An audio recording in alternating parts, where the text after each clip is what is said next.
In the 2 decades that we've talked about climate change, really only in the 80s, in the 90s, and then this decade, those were those were the go-go decades, right? Those were the decades where we all loved markets, and we all hated the government. We all adored markets. We thought markets were going to solve everything.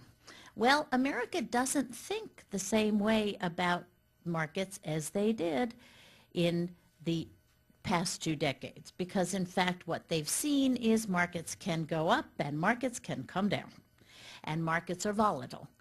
And that, I think, you see kind of reflected, even though of course it's not asked specifically, but reflected in this poll. To our surprise, frankly, tax is not the dirty word it was. And in fact, if you look at some of the reasons people like this, is they know what it is. People know what a tax is. They know how much it is. They know how much they will spend this year and next year and next year. There's a predictability and a transparency about a tax that is simply very much more to be trusted than a market where you could have, after all, speculation and credit default derivatives and all sorts of interesting financial instruments based on a market that is yet to be created.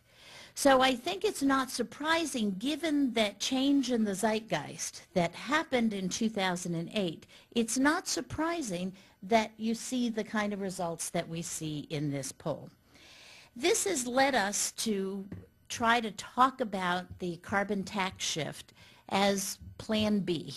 And we are very hopeful that many of the political leaders here and environmentalists will come to also start thinking about a Plan B.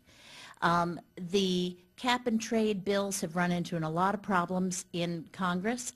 Not only have they been pushed aside by the healthcare debate, they've got a lot of problems just in and of themselves.